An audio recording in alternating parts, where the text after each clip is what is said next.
I'm not attacking you. I'm just asking you, do you know the difference between racking and wrecking? Yeah, wrecking is like when you destroy something.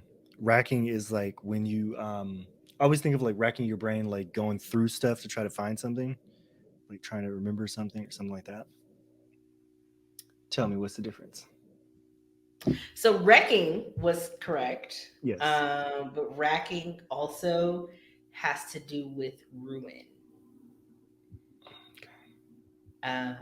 Did you want me to read it? Because I can. I pulled it up to read it a couple of hours ago, Do and what you need to do. This is this. I was like, huh. I wonder if I'm not gonna look at you. Do what you need to do, though. I wonder if Jason knows the difference because in all of his logos origins, I don't know the word for origins in Latin. So the word origins books, he should know. Etymologies. That's the word that I was looking for. God, Yep. that was an attack in itself. My word. so Violence. so I looked it up because I was curious as to whether you say nerve wrecking or nerve wracking, and if you rack or wreck your brain, or why people were using the WR or the R version of what the differences were. Hmm. So racking means to utterly ruin. Okay.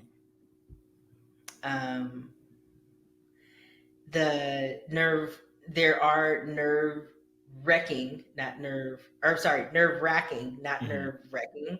Right. Because people who say nerve wrecking are Incorrect. incorrect. Yes, that doesn't even sound right. They would be incorrect. Um, That don't even sound right. so yes, so to rack is to when it's racking, it is causing utter ruin, or to wreck it. To wreck something is to actually let me see if this is the same. This is so violent. Um, I'm not even I gonna really send you want you. I pictures. really want you to look up the etymology of wreck. So it is more. It's closer to the destruction of a ship, like Mhm. shipwreck, Okay. um, or something, especially a vehicle or a building that has been badly damaged or Mm. destroyed. Um, Racking is to utterly ruin, but it doesn't have that vessel attached to it. Yeah. Okay. I see. I see. Interesting. Interesting. Yeah. Is the attack over? I just wanted to know if you knew like the difference because I was curious as to why people would say wreck instead of rack and why they would spell it without the W instead of with the W. You saw Logan, right? The final I Wolverine did. movie. I Okay. did. Remember when Professor X would sort of go into conniptions and just like start attacking everybody? That's what this is like. Like those He was random in slow psychic motion, attacks. just like Yeah, it's like a random psychic attack that's just completely unprovoked. You'll just send these words that call into question my credibility first of as all, I didn't ask you if you galvanized the group to push them to create a utopian world, which was one of the sentences that I had put together in my drafts to send, I know but what I all that didn't. means. So okay, Huh? that doesn't phase me actually. Okay, I know what cool. that means. I was like, because galvanized was the word. I was like, oh, I love that word. I've always liked galvanized, I but it's love that never come word. up as like a word a day, word of the day. So I was like, So huh. this is my moment to attack. It was in my drafts for a minute, and then I was just like, nah. Drafts are a safe place. You should leave it there. Not all my sentences are going to stay in my drafts, though. I know that's I've let you have terrifying, your but time to readjust to be back at work. that's even more of a threat. You said I let you rest. Now the game is on. That was not a threat. I'm That just was making a statement of fact. That's worse than a threat, actually. That's like when your mom tells you something and she's It's just not a He threat. said, It's like it's a just fact. wait till I get home. That's not a threat. That's a Is that guarantee. It's is a that a promise. did you my mother just threatened me to be at home where I have nowhere to go, but I'm I gotta home. I gotta deal with Leah just randomly just blindsiding me. It's not like I can ignore her text messages because she's in Seattle and people run through the streets of Seattle with Modelo in their arms. So I have to wonder, is she getting did she see the Modelo thief again? I gotta tell you. Okay, so okay, I don't think we talked about it on this show. Two sets of armed guards. So there were, and this man knees to chest. High kneeing it. I Swiper, mean, no swiping. out the door across the Hamburglar. street, like grinning from ear to ear because he has what is it, one or two cases of Two Modelo. cases of Modelo. Oh my He gosh. is bliss. And Like I that extremely happy. And this that right guards, there, the security guards come out after we cross the street they look and looking around like, oh, like, I can't even be mad. I wasn't even mad at the guy. Not that I would be mad anyway.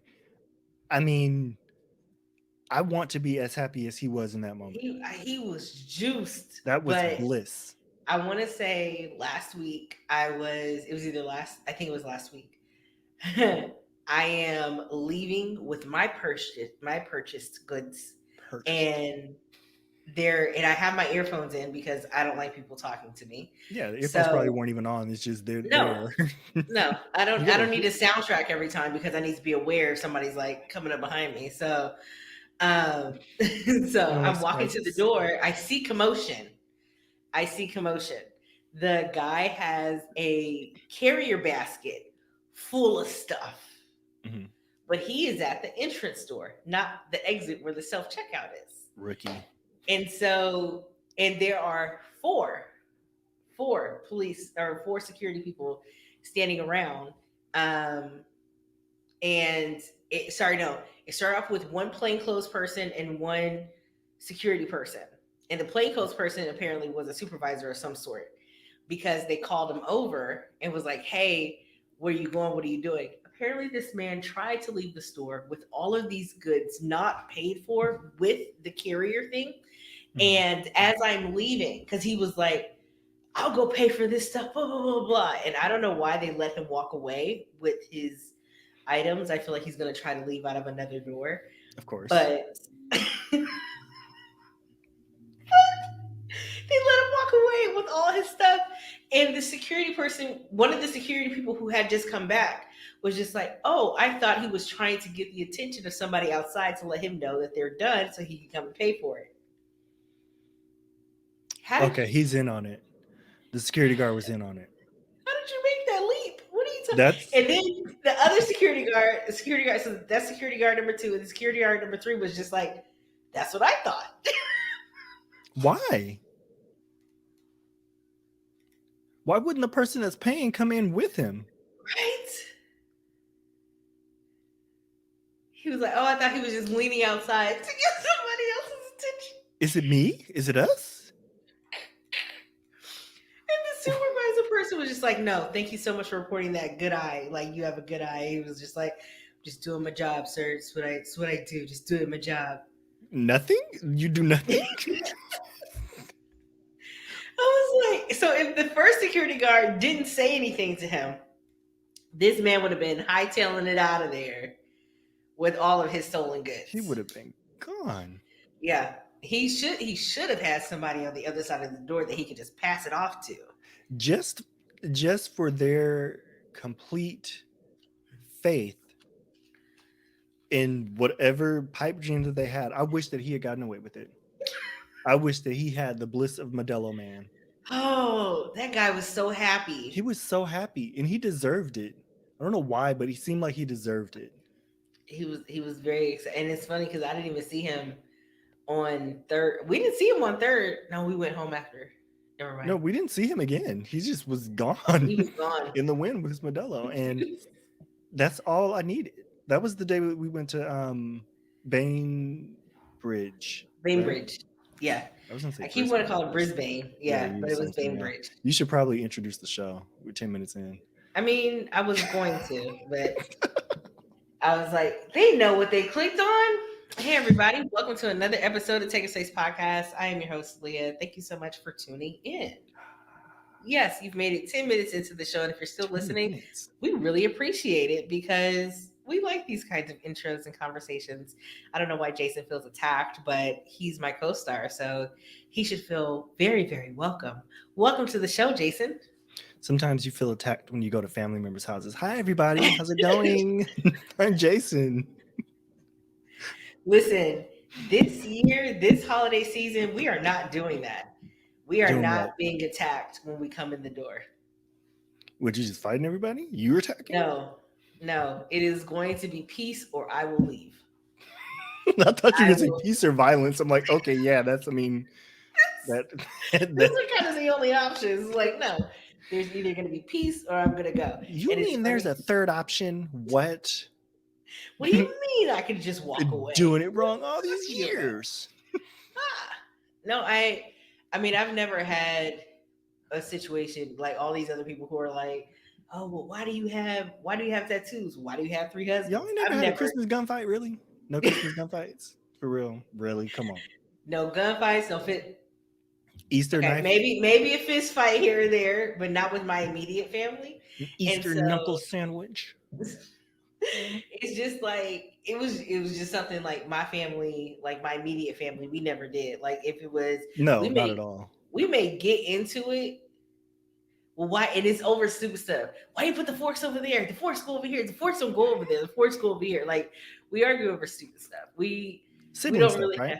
have we don't really Yeah. have problems like that. And so, It's not like soul food. No. oh Nobody. gosh, I don't even know. I think we're just bound to stop talking to each other before we ever start doing anything like so. Like we don't have drama like that. Like we are a very like happy go lucky, almost Cosby esque family, Hmm. which is very interesting to me because when I talk to people about familial experiences and stuff like that, or even let's not even take familial experiences. When I talk to people about like if they like watching the Cosby Show versus like watching JJ, Good times. Good Times. I was gonna say Earl. His name is not Earl. His name is James. No. Oh, James in Florida, right? Yes. Okay. Yeah. Thank you, because you knew who I was talking about. So I never watched that show. Unfortunately, I mean, I didn't watch that show like willingly. hmm I've seen a couple of episodes here and there, but that was never my show because that didn't resonate like it's my experience. Like, why black people got to struggle like that? Like, I hmm know it happens, but that wasn't my experience. My experience is closer to like the Cosby Show. hmm Cosby Show was like a real family, at least in my opinion. So hmm when I talk to people and they're just like, "Oh my gosh, I love Good Times," and I'm just I like, loved Good Times. Yeah. "Why did you?" You said why? It was just funny. Was it Yeah, I every thought it was like funny. all the episodes that I saw were also depressing? That's part of the humor. Really? No, I'm really joking about that part. No, it just I like that time period. And my family Okay. did grow up, not my immediate family, but my mom and stuff, they grew up in the ghetto. So some of the stuff that they would the Evans family experience, it wasn't to that extreme. Well, of Like it course, for was, TV. Yeah, yeah, yeah. yeah, it was clearly an extreme. But just like the banter and stuff with the siblings and stuff, it reminded me of just like familiar type stuff. Huh. Yeah. Interesting. Yeah, I never. I'll take Cosby Show over Good Times, and maybe I have to try to like watch it again. But even as like, I couldn't stand Bill Cosby. Even as a kid, he annoyed me for some reason. Like but the see, isn't episodes where it? he was the highlight, I just Oh yeah, didn't no, like. yeah, But like if he was out of town or something, or if Claire was the highlight, I'm yeah. like, oh, this is good. They should write him off the show.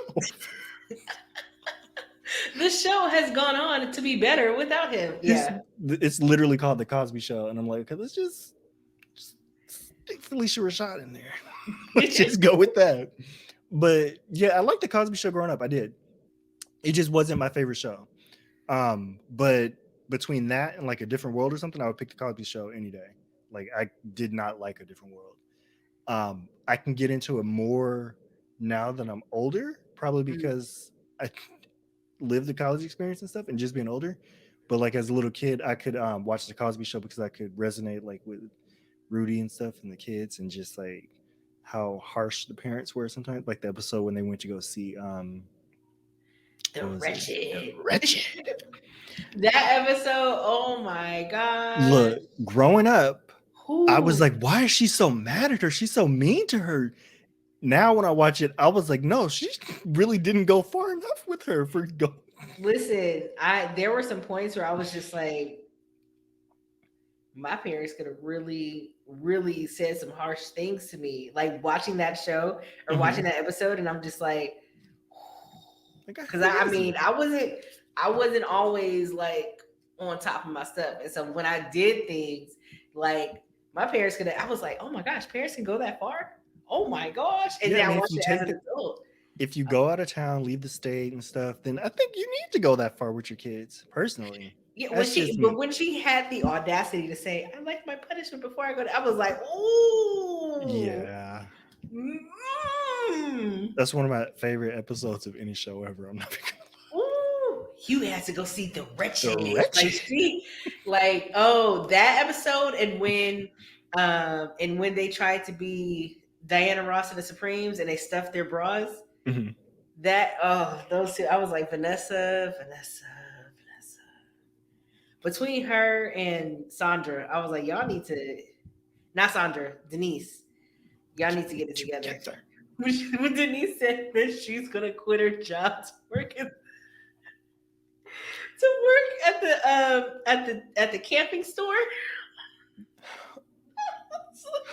I don't remember How do enough of the you? show to remember which episode that was and stuff. So literally is when her and Elvin got together, and she's like Oh, okay. quitting her prestigious job, and he got him an engraved stethoscope because he was going to be a doctor, she was going to be a lawyer, Hmm. and they have both gotten them gifts for those careers, and then they came and said, we're actually opening a wilderness store. And I was like, imagine telling your parents that they spent all this money for you to be educated, for you to be like, actually, Wait, are nah. you talking about Elvin? Wait, Elvin was Sandra's husband. right. I couldn't stand him. Um, Yeah, I was like, they tried to introduce like an extremely misogynistic character, mhm, and I think it kind of uh, backfired. it didn't backfire. I think that it kind of just fell flat in some Mhm. parts because he wasn't just like. But now that I'm older, like when I was younger, I was like, man, people don't really think. No, people absolutely think worse than this, and I feel like he only like attempted to open the envelope with that. Mhm. And so it's really interesting that a person who is as independent as Sandra would be with someone who's like that. Yeah. So that's why I was just like, huh. But yeah, but I do like of most of the family shows, I do like that one and Proud Family, but it's like I can watch Mhm. like the other shows like Soul Food Yeah. and the Wait, other Soul Food the show? You talking about the show? I've seen Soul Food the show the one time and then I Yeah. fell off Yeah. because it went from It was being so weird. yeah, it Like, it like got so weird. I remember my parents like telling me, and no, my dad, he was like, so, and I don't know what season it was, but it turned very adult, Mhm. and he was just like, yeah, it's too much sex going on. Y'all can't watch it no I more. don't know if you should be watching this anymore.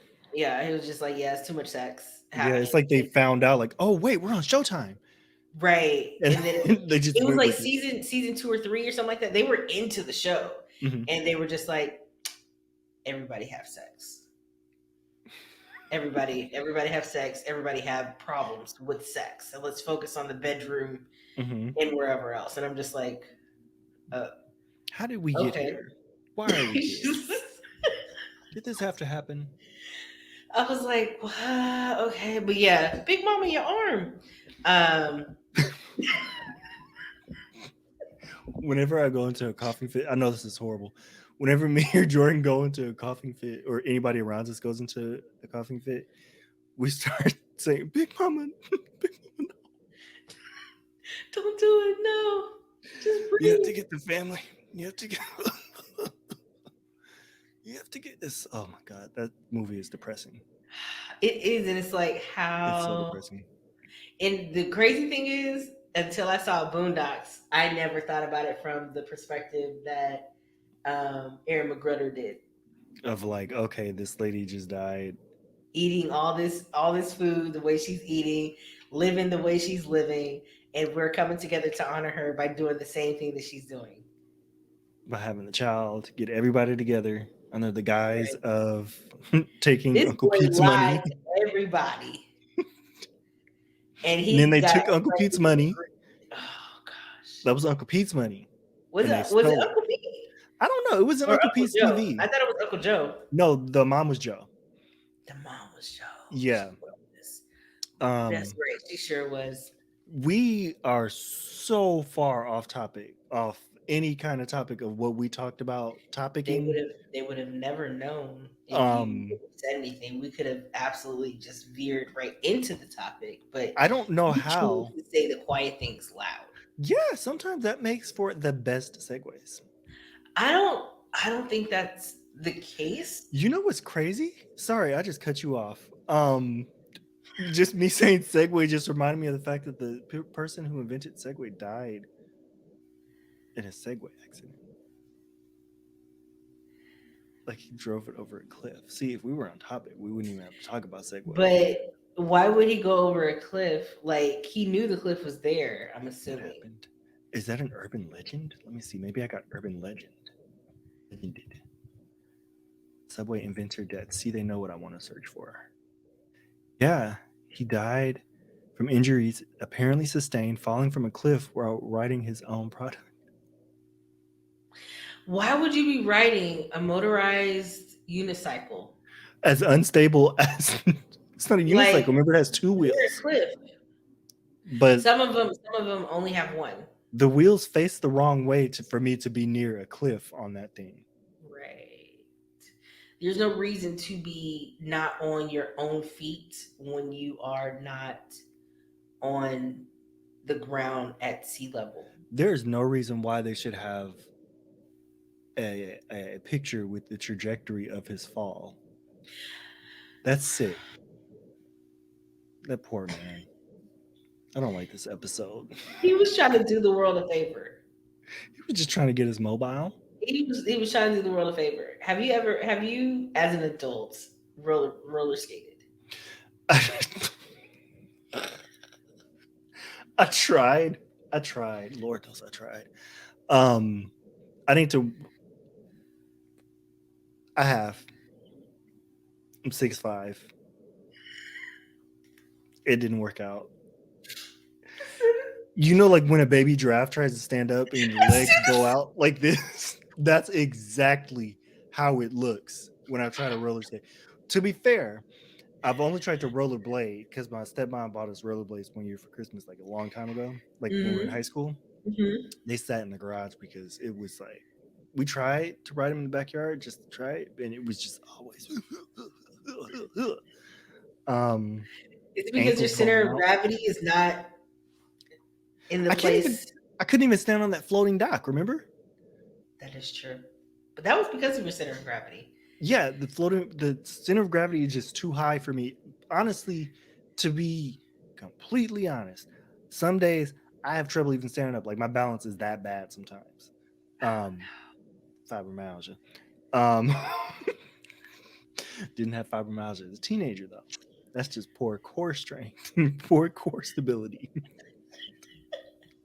Literally, when I asked you if you've ever roller skated, I thought of the joke. What has 16 wheels and covered in spots?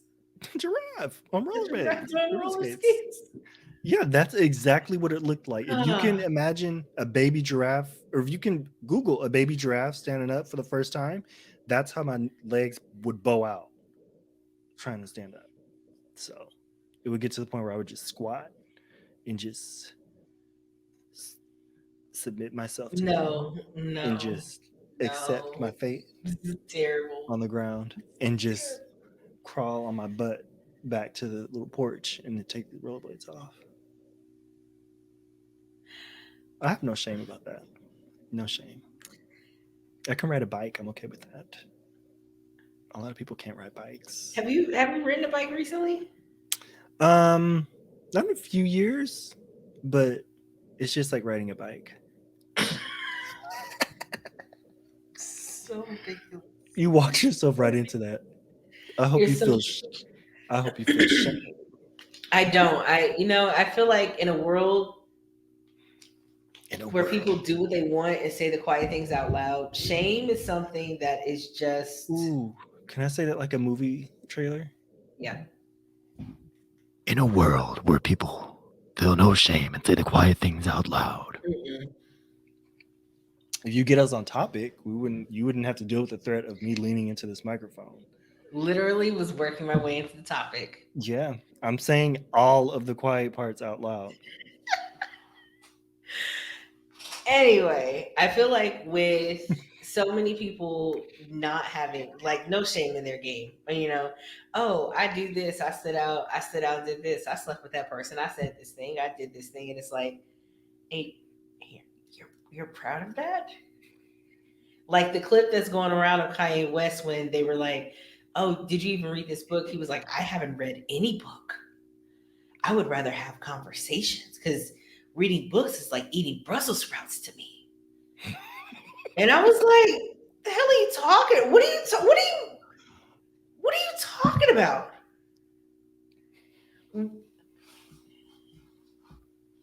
But if Brussels sprouts are prepared well, Roasted Brussels sprouts? they could be Absolutely tasty. delicious. Absolutely That delicious. is to say, and we're not about to get on the delicious train, Lee. That's not where I was going with this. That is to say, if you find the right books and Absolutely. you find the right strategies for how you want to read, even if it's an audiobook. For a long time, I resisted audiobooks. They're not for me. I get why people enjoy them. They're not for me, though. I don't retain the information as well if it's an audiobook. I just, for me, it's about retaining information comes down to whether it's interesting. It doesn't matter how I get the information, it's whether it engages me. So audiobooks That's work true. for me. Yeah, audiobooks I can But make work for me if I need to. Podcasts, movies, documentaries, anything basically, as long as the information gets into me and it holds my attention, then I don't have a problem with it. But I'm just like, I want people to have more shame and realize no, that don't things say that they're shame. saying Don't. is shame keeps people humble. I feel Okay, like I feel like you're it going keeps people against. humble. This feels contrary to what the mission is of TUSP. I feel like I can absolutely be humbled because I think shame humbles you. And it's okay to take up space and still be humble at the same time.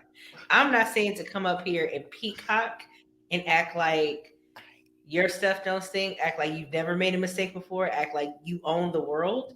Like you can absolutely rule the world, the piece of the world that you have. But to come up here to act like I have it all, I got it all, I'm getting out the mud or whatever people are doing nowadays. I feel Don't do like that again, please. it's some people need to express how they got it out the mud. No, my parents set me up very well so I don't have to get it out the mud.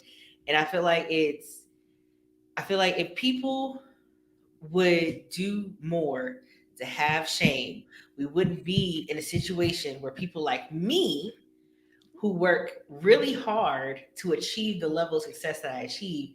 And when I do receive the status or the role or the title that I get, I'm questioning whether I'm good enough for that. Dear listener, dear listener, my dearest listeners, thank you for having me, my guest. If I had known that she would turn this into a call for shame, I would have kept talking about good times and family shows. It's not okay. Let me say it like this: it's not a call for shame. It's not a call for shame, It quite but literally is. You're literally calling for shame. I'm saying that people there's a level of humility. However, you got to get it. Like, and sometimes it's not shame. Sometimes it's not shame. Sometimes it's somebody bigger and better coming to knock you down a few pegs. Okay. However, you need to get humility. Humility is what's going to help you be prepared. There's a lot of boldness. There's a lot of confidence. There's a lot of um, pride, so to speak. A little bit of pride. Like it's more. I think confidence and boldness that really make you step forward to take up the space that you want to take up. But I think that when people don't have any shame or any humility or any feeling of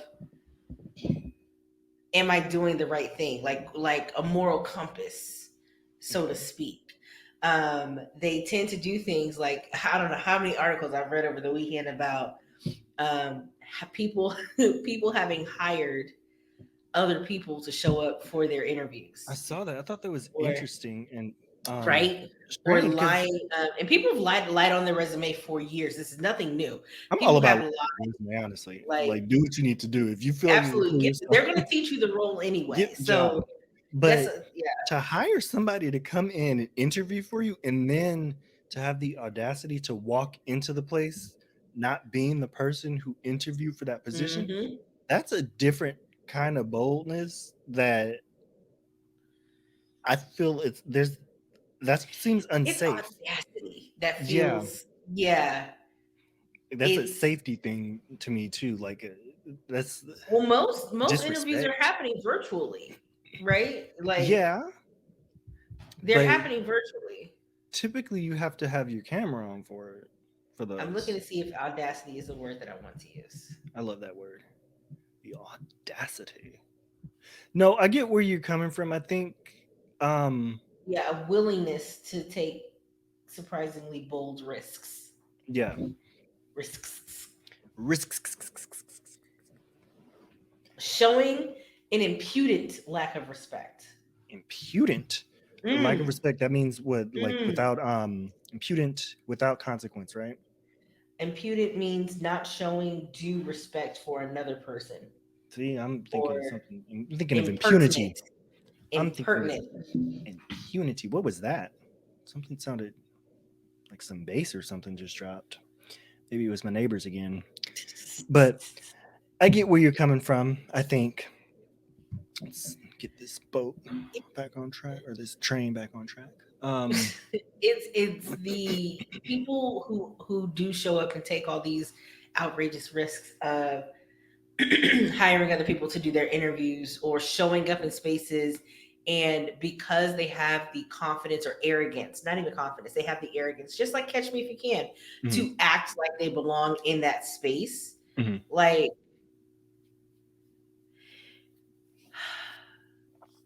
sometimes like it gets on my nerves, but then there's a small piece of me that just like, I wish I had that kind of audacity. a little bit, you know, Just a little, just a little smidgen, not just a lot. just enough. Yeah, to Just for the roles that I've already prepared for the roles yeah, that that I'm I can already perform. qualified for, that I can Right. perform in, that I can outdo other people. Because sometimes it feels like, sometimes a lot of times it feels like when I'm in these roles, I really bit my tongue.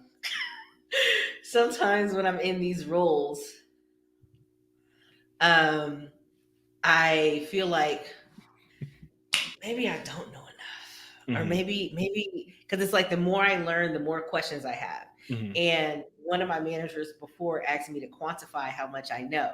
They're like, hey, so now that you've been in your role for a year, what would you say your level of expertise is? Hmm. Do you feel like you're at like a 4, at like an 8? Are you like a 10 out of 10? And I was like, listen, I'm going to answer it like this. I don't know what I don't know, but I know enough to get the resources that I need to get if I'm asked a question. Hmm. So because I'm constantly learning, that is something that I cannot quantify at this time. Hmm. And at first, I thought that was like kind of a cop out answer, but then it made me feel comfortable because I know that I left myself open to say that I know what I need to do to get my job done. Right. And I know a little bit more than that so that if I need to collaborate with other people to get the job done. But I can't say that like I'm the go-to person to Right. like ask these questions. And but if I just had a little bit of smidgen, little bit of the Just a audacity little. of the people who just show up into spaces and just like I'm the captain now. It's like you act like you belong here, but you have zero authority. Hmm. You have zero education, zero background, zero everything. And the people who come in and just take over stuff and then mess it up and just leave. Right? Oh my gosh, they just show up and It's like, say, well, it "Listen." seemed like you knew what he was doing. He just That's drafted one of him. the reasons why I feel so bad for introverts because I know that in a lot of spaces because I speak with confidence a lot of times, Hmm. like I feel really bad for introverts who know more than me Hmm. because I'll say part of what they're thinking, but that they may think of other things because they're in observation mode Right. that they could say, but they just don't. And so there are leadership positions that are offered to me because I'm an extrovert, as opposed to the introvert who never speaks up but has really good ideas Hmm. or who has made some really great observations. But because they don't say anything, people don't really look Hmm. at them as like leadership material. Hmm.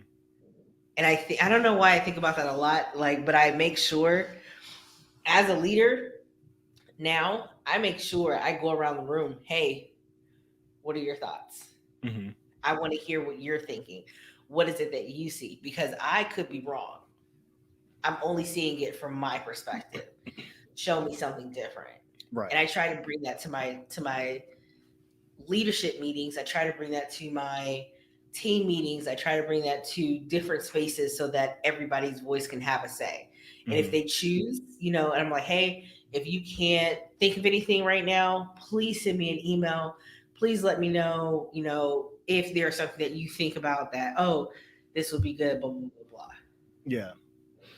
I used to not think of myself as a leader until I started teaching. Because even like when I was in class and stuff, and like in group projects, those kinds of things, I would always be that person that would wait until like the end to share my thoughts. But the more that I've taught, tutored, and just become confident with one being an introvert, like just being sort of leaning into that and that being in that observation mode all the time, um just like you, how you bring it to your different meetings and stuff, I bring that to all the meetings that I attend, my tutoring sessions, my teaching, where I have to be very careful not to take over the conversations because I do have like a Mm, lot of really good ideas and I know that I am being seen in a leadership position, but I'm careful to constantly check in, like maybe every 10 minutes or so, like, okay, what do you think, what should we do here, what should we do here, what should we do here, and just constantly asking. So I think that's something that I don't know if other introverts could learn from that or could pick up on that, but I don't know if it's something that I just got more comfortable with just with teaching, or if that's just my teaching style where it's that very collaborative style. But yeah, part of it also probably goes back to me being the middle child and constantly feeling like I wasn't heard. The technical middle child, constantly feeling like I wasn't heard. So I'm like, okay, I'm gonna make sure that everybody is heard.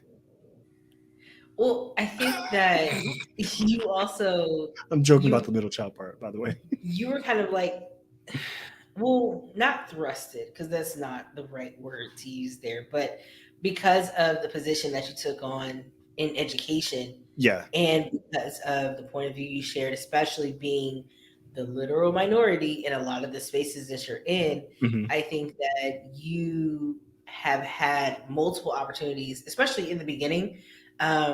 Or no, sorry, not so much in the beginning. You didn't have as many opportunities, and I Hmm. think we talked about this maybe 1 or 2 years into your teaching, Yeah. where you weren't given opportunities to speak up to say this is not going to work for me, or this wouldn't work as a whole, like on this and Yeah, talking like this about is this. not a good idea. But I think that by your second or third year, you made it a point to speak up in certain Hmm. aspects, whether it is replying to the emails or saying something in the meetings or Yeah. talking with your department heads or whatever. Um, about what it is you see from your perspective so Yeah. that they know that you're a person who has something to say and that you really, it's really interesting to see how, like, how, when I'm thinking back, I'm like, yeah, because you were, I have to remind myself that you're an introvert sometimes Yeah. because Very you much do so. speak a lot more now than you did Yeah. when you first started.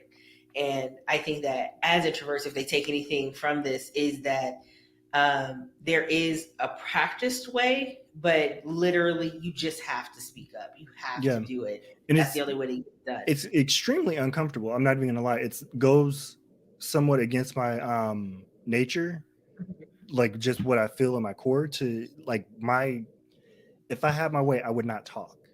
I'm not even lying, not even joking. I would just be in silence most of the time, not Hmm. even kidding. Like when my brother's not here, I turn off the TV in the living room, I turn off the music in my room, and I'm literally just in here working silent, like maybe 75% of the time, because that's when I can, like, I hear calm and stuff. So when I'm around people, it's distracting for me. Hmm. But I know that there's value in interacting with people. I know that I get that, like, it makes me feel good to interact with people. So Hmm. there is a practiced way where you can interact with certain people, even if it's just like your massage therapist or whatever, however often you go to see them, that's can be practiced just to get comfortable with interfacing with somebody.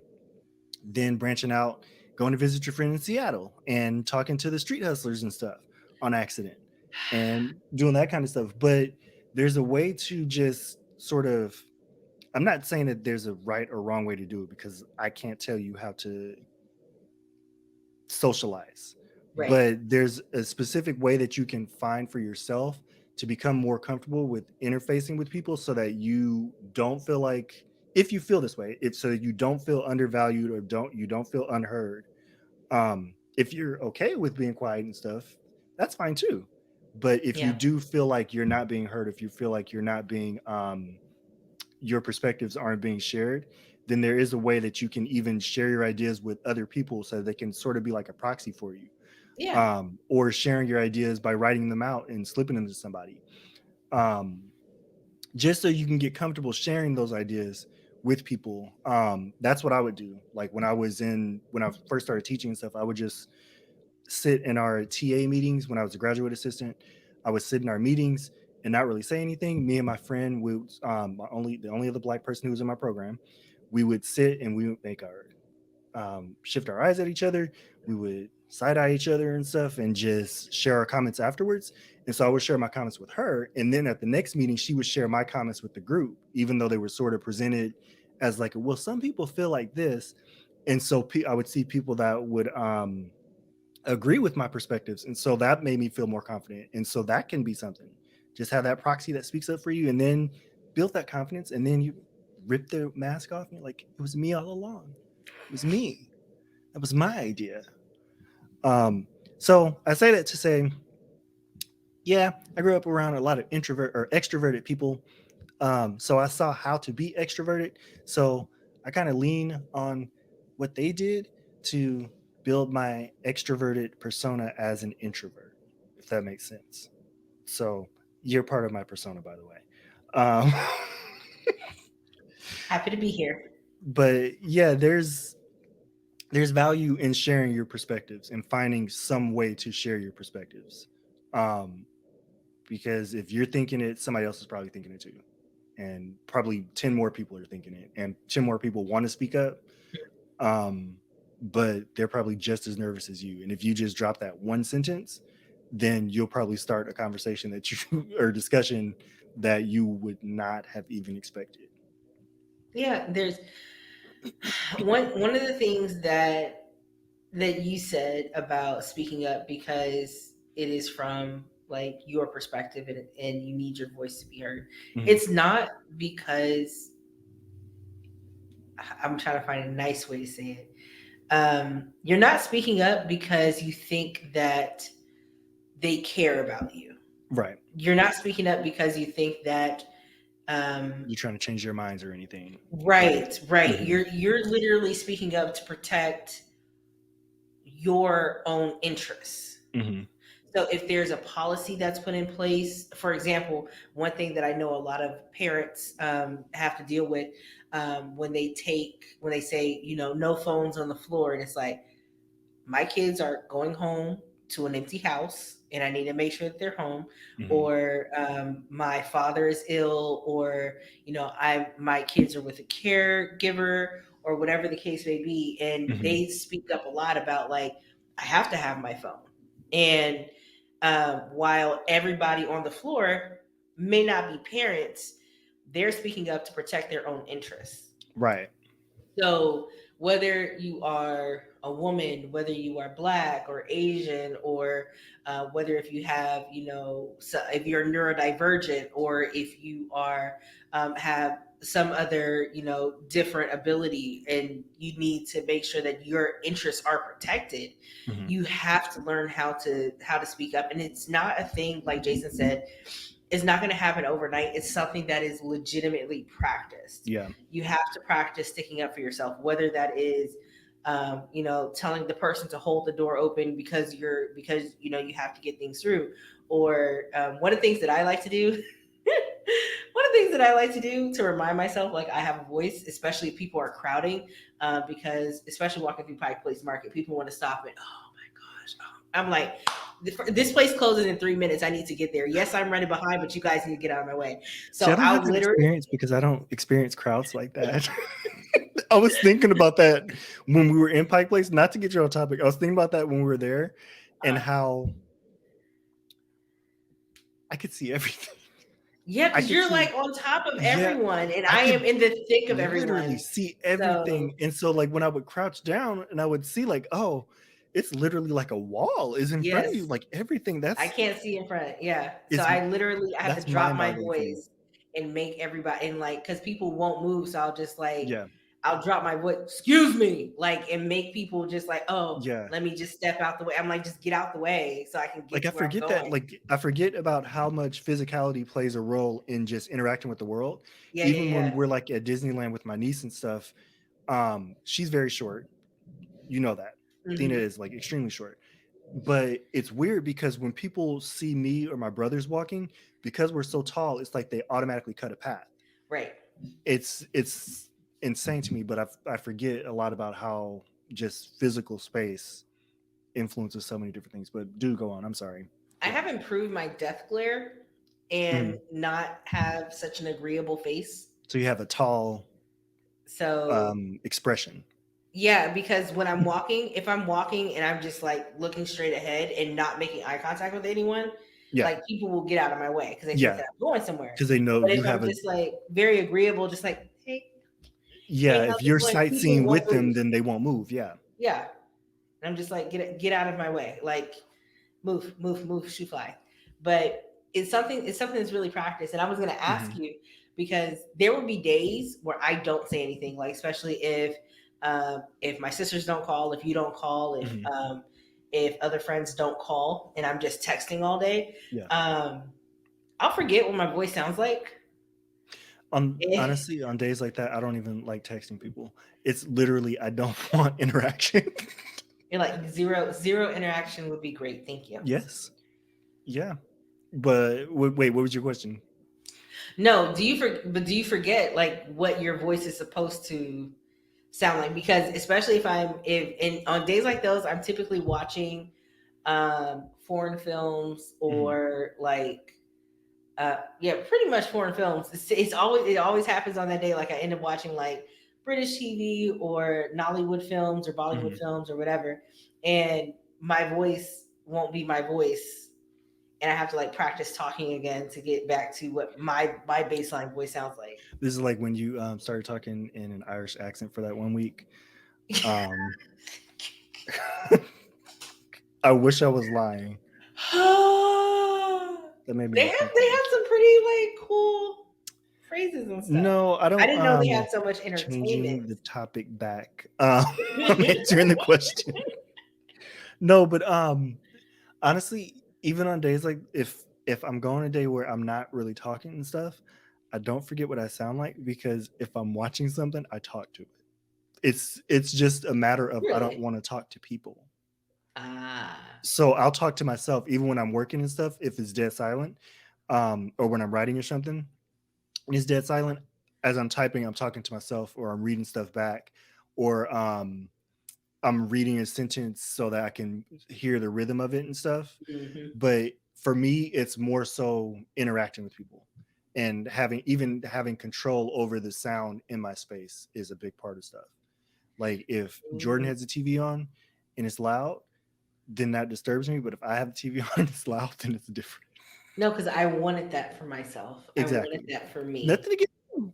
Nothing against anybody else. Yeah, It's just no, a it was matter of protecting your own interests. in that moment, this is what I need in my space. Hmm. So yeah, I don't necessarily forget what I sound like. Um, no, sorry, I don't adopt Irish accents. First of all, Remember sunshine. when you moved to? I think it was when you moved to Virginia and you started talking. No, Texas is when I the picked up an accent every time I moved. yeah, and it Yeah. got thicker every time you moved. And I just know that Jordan just had such a problem with that. Like He did. it He pointed disturbed it him. out and I was like, "Listen, I don't know what my voice sounds like now because I've been away from California for You need to come back. You need to come has it back. been? It's been almost 10 years." It has. Yeah. So some of my words are very Eastern, some of my words are very Southern. She Uh, has a worldwide accent. oh, I wish. I wish. I wish I sounded like I was from nowhere. Can you imagine if you had the transatlantic accent? You Oh know that accent, right? God, no. Like the old Clark Gable one, where everyone talked like this all the time Oh, that in the old 19 timey what was it, movies. 1920s accent? Yeah, Oh gosh. that's the I would transatlantic accent. I feel like I would prefer the news anchor, the American news anchor accent Oh, as opposed to that really? accent. I don't think I would want to talk very old timey because it takes a lot of energy to talk like that. Yeah, to keep your cadence up and stuff like that. Keep the same energy and the same Yeah, product. see, I wouldn't be able to stay around too many people talking like that. No. But if I talked with my diaphragm to talk about If you talk what's with the going news on, broadcast voice, oh, I wouldn't be able to whistle. No, you can't whistle when you talk. Oh gosh. Dan Rather whistles when he I don't know talks. why that bugs me, but it's What just that like S sounds. the whistle. Yes, the whistle when people talk, and then they constantly do it. I'm like, It's like a deliberate, complete anti-lisp. Like it's like I'm not gonna have a lisp, so I'm gonna go to the next extreme where it's just everything is super S's. I hate super S's why are we? doing Why? this No, no, because no. you know why, It's not my fault. I'll say that. isn't it? I'll say it's not my fault. This is your But yes, space. it is the space that I created, and I just want to say this is a section of the show where we are going to be just having a little bit of gratitude. What? We're just gonna have Are we? we're having a little bit of gratitude, and one thing that I am grateful for is the soft life that I'm creating. It's not just soft life just for like the hashtag soft life, but it's the freedom that I have in my life to say, do, think, and feel how I want to be and just exist in that space without asking for validation or permission from anyone. Mhm. And I'm grateful that the people who I have invited into my space honor that, whether they know it or not. And sometimes it's like just who they are. So it's not a Mhm. thing where they have to intentionally remember not to step on my boundaries. But I'm like, I am grateful that the people who get to experience this part of my life with me are very encouraging and it's just created such a peaceful place where I feel I am achieving way more because I can return to this space at any given time with the various people who I have invited into this intimate space with me so that I can achieve even more. Mhm. So I'm really grateful to be able to have that space. I wasn't What is invited. something that you're grateful for? For the record, I wasn't invited into this space. I'm a squatter, so I just You sort of it's bogarted funny my because way you've been in. in this space for almost 13 15 years. years. It's 13 years. It's almost been 15. yeah, Oh almost my 14. gosh. Almost 14. This is the semester that we met. Fall semester 2008. It was. Oh Fall my, semester. wait, this 14 years. Yeah, My math was wrong. almost 15 years ago. You asked me for my Twitter handle because you don't exchange phone numbers. Yeah, it was like schoolgirl something. And I gave you the Um, wrong one, and I was like, no, that's it. yeah, it Oh, was the wrong one for a few months too. Okay, what am I I couldn't grateful? remember it. And then I was just like, let me just pull it up. I think everybody except for me has a Twitter account that they created around that time that they just forgot the information for and just ditched it and just made a new account when Twitter started popping off a few years Hmm. ago. I've had my Twitter account since 2007. Mine 2008, because I think I just made a Twitter a couple of months before I met you. Right. Yeah. Wait, let Yeah. me look. Because August I still use 2017. it from time to time. But yeah. What are you grateful for? Um, it's funny that you should talk about the circle, like the people that you've curated and stuff. That's actually one of the things that I Mhm. talked about in my therapy session last week, and how Ooh, you like in therapy. yes, every I was talking about how whenever we have our one of the good things about our friendship is that we're constantly not just like gassing each other up, telling each other that we're grateful, but we're always sort of revisiting, okay, what are we getting from this friendship from each side? And it Mhm. doesn't feel one-sided. It never feels one-sided. Yeah. But it's just funny that you mentioned that because I just talked about that and how like basically I've been over the past like 2 or 3 weeks, I've just been expressing gratitude to everybody for everything. And so I'm honestly I'm grateful for just being in a better headspace Yeah. from and having a really good support system because I know I talked about how about a month ago I wasn't in a really good place. Um and so I have a really good support system apparently, which surprised me because normally I don't talk about things. You But I've don't. been very open this time about, hey, I'm not doing well. And surprisingly, everybody, surprising for me because I've never talked about it, but surprisingly for me, um, my support system has been supporting me well. So I'm grateful for them. My mom, my therapist, you, my brothers, just everybody who has been supportive without even knowing it. Um, Grateful for them. And I'm grateful for my body, even though it doesn't feel great sometimes. I'm grateful for like this is the one that I get. So I'm grateful for what it's doing for me. So Look, it this is the body that brought us through the pandemic, this is okay? this is what I got. This is what you're gonna get from it, and I'm happy with it, Hey, with how it feels. Like my back is sore right now, but you know what? It's my back. It's hey, mine. It's mine. It's the only one I'm gonna get. Right? yes, that is very true. But you gotta be appreciative of it. And Yeah. I really appreciate everyone for tuning in to this episode of Take Space Podcast and being on this journey with us, talking about Cosby Show, good times. You know, It was the a journey. audacity that some people have. It was a journey. Shame. I don't know why Shame, that shame thing. shame and humility. Don't forget the humility That, part, because that's the whole point of shame, is just to be humble. okay, but Not to be afraid or embarrassed, but we need to revisit that S word though. humility. Humility. That's what we're focusing on. Be Humility. humble. And, you know, taking necessary risks, but not like Reckless risk. audacious risks. Hmm. Like, come on, come on. But then owning the space you occupy, which is what we always talk about here at Take a Space Hmm. Podcast. But please remember to be, you know, gratuitous. Is that the word that I'm looking for? Gracious, grateful, Is gratuitous gratuitous. the word? I feel like it is Now I'm gonna have to look it up again. gratuitous, uncalled for, lacking good reason, unwarranted, given or done free of charge. Solicitors provide a form of gratuitous legal advice. Gratuitous is a word, but that's Yes, not the word that I'm that looking ain't for. what you're going for. No, that is not. Grateful, Um, appreciative. yes, appreciative. Yeah, you said that earlier. Okay. You guys can find me on. Just, No, absolutely plug your stuff. you guys can find me on Twitter, Instagram, sometimes TikTok, maybe Maybe one JJ. day. JJ Underdash Newberry. We're going back with the Underdash. Not the Find the underdash. Underdash. Hashtag find the Underdash. No, No, JJ we're not underscore hashtagging that. JJ underscore Newberry. Instagram. Instagram. Instagram. Instagram.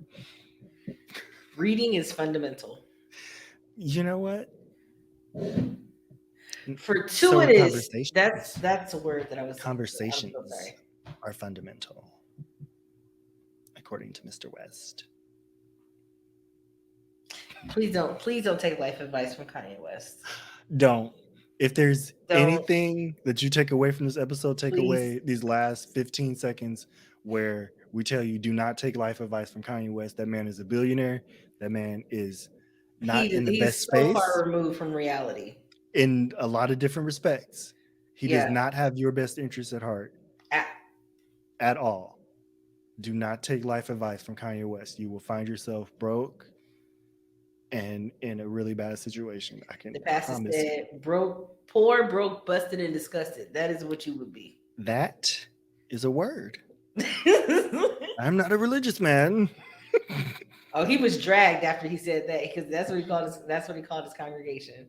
But thank you so much for tuning in. Please make sure after you follow Jason at JJ underscore Newberry on everything. Make sure you follow us at Take Up Space Pod, this Take Up Space POD on Facebook, Instagram, Twitter, and YouTube. Please make sure you subscribe to our YouTube page. We are trying to get those numbers up. But thank you so much for rocking with us. We really appreciate it. We'll see you in the next episode. Bye.